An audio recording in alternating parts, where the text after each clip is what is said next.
Additivity of heats of reaction, Hess's law. In this experiment, you will be using a coffee cup calorimeter to measure the heat released by 3 reactions. One of the reactions is the same as a combination of the other 2 reactions. Therefore, according to Hess's law, the heat of reaction of the one reaction should be equal to the sum of the heats of reaction of the other 2. This concept is sometimes referred to as the additive of heats of reaction. The primary objective of this experiment is to confirm this law. The reactions we will use in the experiment are: Reaction 1. Solid sodium hydroxide dissolves in water to form an aqueous solution of ions. Reaction 2. Solid sodium hydroxide reacts with aqueous hydrochloric acid to form water and an aqueous solution of sodium chloride.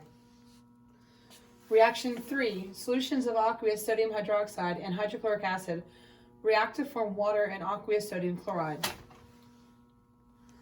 Objectives. In this experiment, you will combine equations for 2 reactions to obtain the equation for a 3rd reaction.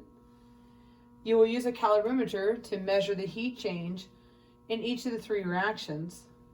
You will calculate the heat of reaction, delta H, for the 3 reactions, and you will use the results to confirm Hess's law.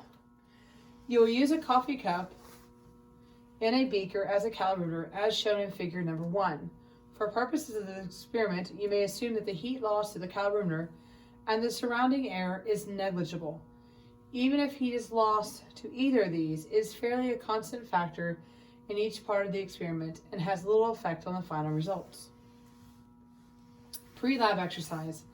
In the space below on your lab report, combine the 2 of the equations to obtain the 3rd equation. Procedure. Obtain and wear goggles. Then I want you to connect your temperature probe to your LabQuest, and we're going to get your coffee cup calorimeter set up. So for equation 1, we have 2 grams of sodium hydroxide, and once you measure the 2 grams out of the sodium hydroxide, you need to be ready to roll. And the reason is because sodium hydroxide will absorb the water from the air. So we have our water already measured out, 100 milliliters of it. We're going to place it into our calorimeter cup like we've done before, and then we're going to add our sodium hydroxide to it. As always, before you add those 2, make sure that you start your graph first and get an initial start line, and then add your sodium hydroxide. So we've got our temperature probe set up. We are going to simply pour in our water into our calorimeter cup, and then we are going to add sodium hydroxide to it. Make sure before you add the sodium hydroxide, you've already started this to get your baseline, and then add your sodium hydroxide. Reaction 2, we're going to reset our calorimeter cup again, and this time we're going to use the 0.5 molar HCl instead of water. So we are going to pour this into the calorimeter cup, start our graph, and then add sodium hydroxide into it. Our final step for our last reaction will be 1 molar hydrochloric acid and 1 molar sodium hydroxide.